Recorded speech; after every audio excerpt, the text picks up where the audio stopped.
Hi, I'm so glad to be here and have all of you join me today. Today was a work from home day for me. I decided to do a little teleworking at least once a week to really make my day and my life pop a little bit. So, as you can see, my puppy gets to spend time with me when I work from home. But what is so interesting to me as an attorney, especially a criminal defense attorney in Pennsylvania, is today Bill Cosby was sentenced. As you know by now, he got an aggregate term of 3 to 10 years. And what I mean by that is that ultimately our minimums are half of our maximum. As you can see, my puppy is just all over me, or maybe you can hear. It's a 3 to 10 altogether. Usually the minimum is half of the maximum, so that's like a 3 to 6 plus another consecutive sentence, some concurrent. There's always a mix if you end up with something that's more than the minimum that's half the maximum. But there were 3 charges that he was found to be guilty of. So if you watch Facebook, which you clearly do, read it, listen to it, experience it like I do, you have heard so many things about the Cosby situation. So let's talk about some of them. We had this concept that because he was a celebrity, he was not going to get a fair shake. And by fair, they meant he was going to get something more than the rest of us. Well, what we learned today is that that's not necessarily true. This was one incident. His guidelines were around 22 months. That's in his standard range. And ordinarily, as a defense attorney, we argue that the person, our client, should get something lower than the standard range because there are extenuating circumstances like his age, like his infirmity, that sort of thing. The DAs typically will ask for something in the standard range, or in a really egregious case for something outside of the standard range, higher. In this case, the DA asked for almost double what the standard range was. Obviously, because one of the things that a lot of you heard for the first time today was this designation as a sexually violent predator. Now, let's be clear. I'm not caping for Mr. Cosby at all. A rapist is a rapist is a rapist, and I'm still a woman. But to designate him a sexually violent predator, I'm not sure that I would agree with it at this time. Not because he wouldn't have been 30 years ago, 40 years ago, or when the heyday of his alleged actions. I think it's because right now, do I honestly believe that the 81-year-old man who cannot enter and exit the courtroom without someone leading him is likely to violently sexually assault someone? And honestly, I don't know that they've met that burden. I think it probably just adds more insult to injury. Now, as for the conviction and the sentence, it's actually very reasonable. It's a little higher than the standard range, however, not unreasonably so, especially considering some of the actions. There are some things that as a defense attorney I would have argued against. One of them is I would have said I do not want other accusers coming in to testify at a sentencing, this concept of prior bad acts. He's not been convicted of them. He's not been accused of them in the court of law. They haven't been proven. These are just pile-on witnesses. I would argue that. But his criminal defense attorneys took some interesting tactics. They discussed problems they had with the judge, problems they had with the DA, and instead of just talking and focusing on the appealable issues, they really went into some character issues, which, it's not really going to play well. I mean, the first thing you can do is you have 10 days to file for the judge to basically reconsider his sentence, and obviously saying horrible things about the judge is not going to cause him to reconsider a sentence. I think they're probably going straight to Superior Court. Now, here's where the interesting thing is. If the same attorneys are involved, they can't argue ineffective assistance of counsel because you can't effectively say, I was ineffective. I suck so bad that he should have another trial where I get the chance to do better, right? So they have to go with some issues where they say there's a problem with what happened in the trial itself. I see a couple of you watching, including Frances, who's also an attorney and a fabulous actress. Hey, Delbert, I see you as well. Now, here's the deal, though. What they hinted at is that there were some improprieties in the evidence that was offered. The first thing they talked about was the tape that Miss Constance's mother did. Well, this concept of it being tampered with is one thing. The other concept, which is that it was illegally obtained because she didn't have the right, because it was a two-party consent state where she taped him. That's a non-starter. And that's a non-starter because obviously the police and officials have to follow the law. Private citizens do not necessarily. Does that mean that she couldn't be prosecuted? No. What that means is that if I obtain evidence as a private citizen that the cops could not obtain themselves legally, it's not prohibited for the cops to use it. So if the cops have to get a search warrant to come into, let's say, my neighbor's house, and they want to know what's inside, if they have to get a search warrant for that, but I go inside and I said, oh my gosh, I was in there and I totally saw crack cocaine all over the place, and here's some of it. The cops can use that evidence because they didn't illegally obtain it. I obtained it. So I think it's a non-starter to say that she needed two-person consent for the tape recording. And it may well be beyond the statute of limitations to actually charge her anyway. So they may not even be able to charge the Wisconsin's, whatever, her mother, for having this tape. But the other issue of whether or not it was tampered with, now that actually may be a good issue. And it's good depending. If the issue is that there are places where it's spliced in and out, where it's not a consistent tape, or maybe there's some missing information, that we didn't get the full picture, that they are setting him up, that might be interesting. If it's just that she didn't push the start button at the beginning, well, I don't know. You'd have to show that it would have actually changed the verdict. And I don't think that alone would have changed the verdict. So I don't know that there are many really good appealable issues. And I think there's a couple ways that lawyers do this. I mean, I sometimes tell my client when it looks like everything is going against us that everything is going to the appeals court. Everything I'm doing is going to the appeals court. So we have a question here. Even though he paid her millions and settled years ago, how did this all come to this? Now, that's another issue that I've always had with this. This was settled civilly. He participated in a deposition, and he made a settlement specifically because he was promised there would be no criminal prosecution. That part I find to be highly offensive. If that's the case, I would have to continue every civil case until after the expiration of the statute of limitations on the crime. And then my thing is, look, Bill Cosby is the perfect example. How can I tell my client it's okay to speak? How can I tell my client it's okay to litigate this matter when he is going to be giving up his Fifth Amendment rights automatically because these settlements mean nothing? So I do not trust the Montgomery County District Attorney's Office, and I would never do a settlement for anything in that county, and I would not believe a word that they said.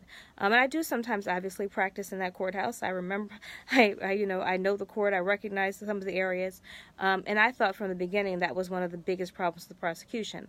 But once a judge determined that prosecution was okay, we were basically in a situation where, what he said in the past was going to be used against him. There's also something called 404B evidence, which has to do with what other acts and things are allowed to be in court. And, this whole concept of prior bad acts. I argue against that all the time as well, because I don't want my client to be convicted based on other people said that he did something just like this to them. Things that have not been vetted, things that have not gone through the court system, things that have not been charged. I have someone say Montgomery County Courthouse are racist. That may or may not be true, but Mr. Cosby's prosecution was not a racist act in and of itself. Let us be very clear. There were over 60 women over the course of 30 to 40 years who claimed that he drugged and sexually assaulted them. In this particular case, he basically admitted on tape that he gave her something. If you're giving and this woman is a lesbian who does not have sex with men. And for those of you who think that somehow maybe she decided she wanted to have sex with a man and she chose one who's that much older than her, maybe you find it credible, but I don't. And so what I think in this case is that I don't think the way they behaved in bringing this case up after it had been settled for a monetary civil suit, I don't think that was great. But his prosecution in and of itself, I don't think was necessarily racist. I think that for someone to have gotten themselves into so much trouble by so many people, by doing so many actions, every courthouse around the country where there was a victim was looking for a chance to prosecute him. They were hoping that they had a case within the statute of limitations because it seemed so egregious. It is also interesting that we are now past the Me Too movement, and he is the first celebrity to be caught up in the Me Too movement. And so seeing how he was sentenced, I thought that perhaps his sentence would be harsher, when in fact it was really very much on line with what his guidelines called for. So I'm actually, I don't think that there was any problem with the sentence in and of itself. I don't think the judge would be in a case, I don't think the judge in this case would be in trouble for the sentence he gave. I hear someone talking about some problems that she had with Montgomery County Courthouse, where they never refunded her money. I think you should contact them. I know the problem that we had with the Montgomery County Courthouse is that you can't get anyone on the phone. There were no fax numbers to fax information to. We called and called and called to the point where we were doing with, I think, an adoption in that case, but to the point where we're like, listen, do we need to drive out there from Delaware County? Because this is ridiculous. I mean, we finally had to go all around the world to get someone. I've also had cases where I've had really wonderful things happen there, where I've had judges who did really good things for families. It's just that it's different in the suburbs than it is in the city. I practice in Delaware County primarily, Montgomery County, Chester County, and Philadelphia County. And every single one of them is very different. It's why I stay primarily in Delaware County now, because I can walk across the street to the courthouse, and because the judges know me and I know them already. So when we talk about the situation with Bill Cosby, on the one hand, his celebrity got him into this predicament in that people were gunning for him. But it also did not get him any special treatment. He went to jail just like anyone else who had been sentenced that night. He got a sentence that's a little higher than the standard range, but still within reason.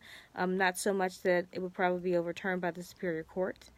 He did have some of the same things that people with money have the option to, which is between the being found guilty and the sentencing, the judge will often allow the person to stay on bail. They may slightly raise their bail, but he was able to have that advantage as well.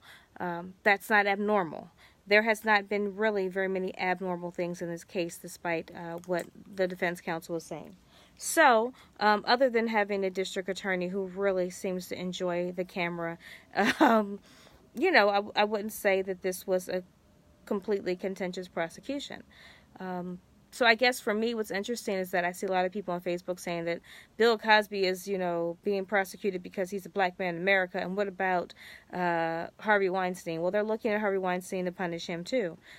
Again, different scenarios, different statute of limitations, different people. They've talked about people who were accused of sexual harassment. Again, sexual harassment, sexual assault, different things. Jurisdictions, New York, Philadelphia, Los Angeles, all different places. So jurisdiction-wise, these things make a difference. I've also heard people saying that, Bill Cosby was going to buy NBC, and that's why they set him up. Ludicrous. He didn't have the money to buy NBC. NBC wasn't for sale. The time that he was talking about buying NBC was a decade ago. It just isn't a thing. It's not a thing. So at the end of the day, what's happening is that Bill Cosby is paying the price like many other people who have been convicted of a crime. He was convicted of a heinous crime of sexual assault. He was not convicted of all the assaults that he was alleged to have been involved in. And Lindy Brown, feel free to give us a call. Our number is 610-874-1900, 874-1900. We can fight for you, and we'd be willing to do it. So, Bill Cosby was not convicted of all the other crimes that he had been charged with over the years, but what he was sentenced to for this crime is entirely appropriate, considering the charge, considering the guidelines, considering his prior criminal history, his age, family, marital status, the things that they ask. The fact that there was so much news around it, and, that was a different element. This concept of sexually violent predator, I think, again, oops, this is what happens when you hold your own camera.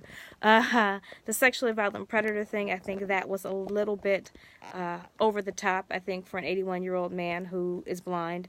I don't think that he needs to be necessarily in counseling monthly. I don't think he's going to be able to destroy anyone's life anymore in that way. And why do I say that? Because even when he gets out on probation or parole first with probation and probationary tail most likely, what happens is you have to do the sexual abuse probation anyway. Someone who's been involved in a sexual abuse case, their probation is specifically going to include things like checking in with a specially designed probation officer who deals with sexual offenses. They're going to include whether or not you can use the internet, for instance, how the distance you can be from school or playgrounds and that sort of thing. Does he have to worry about it in the way that the rest of us would? No, because his home is going to, obviously he can buy a house and be wherever he wants.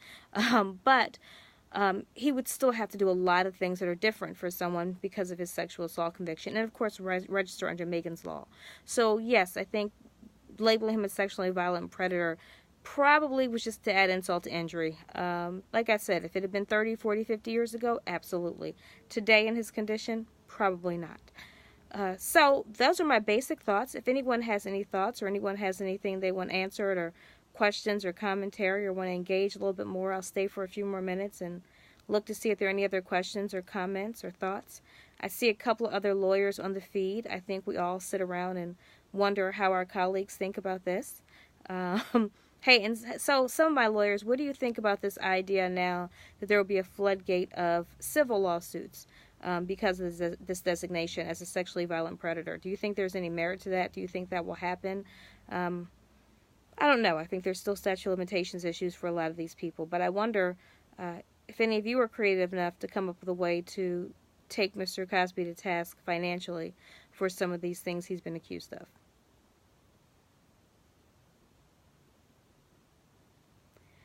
Okay, so far, no one else is chiming in about that. I thought it was totally interesting, but I am a lawyer nerd girl.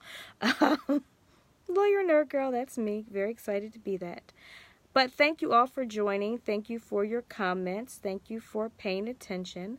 I guess this is going to be me signing out, and this is what happens on my first telework day. The first of many, I hope. I told myself at least one day a week I'm going to work from home. I redesigned my whole website while I was home. And of course the Cosby verdict came in, and that gave me a chance to talk to all of you and really explore some of these issues. Now, stay tuned because of this week's Facebook Live. I know this is not our Facebook Live. This is actually a special breaking news. This week's Facebook Live is all about fathers' rights. I think probably we're going to focus on custody. I do a lot of work for fathers, and I think it's time for me to get back into my fathers' rights bill. You've all heard me talking about mental health recently, and tomorrow I'm back in mental health court, so you may get another impromptu Facebook Live. But the scheduled Facebook Live for this week, which will be Friday, I believe, I'm going to check the time, is going to be on fathers' rights. So please join us for that. I will try to get some information up on fathers' rights. Come with your questions. Feel free to post your questions on our page. You can follow us at facebook.com/JonesASSOC or on Instagram, JonesASSOC, and Twitter, JonesASSOC Law. Haha. And Pinterest, JonesASSOC. So, by all means, feel free to give us your questions about fathers' rights, and we will address those later in the week. Thanks for being live with me. Bye-bye.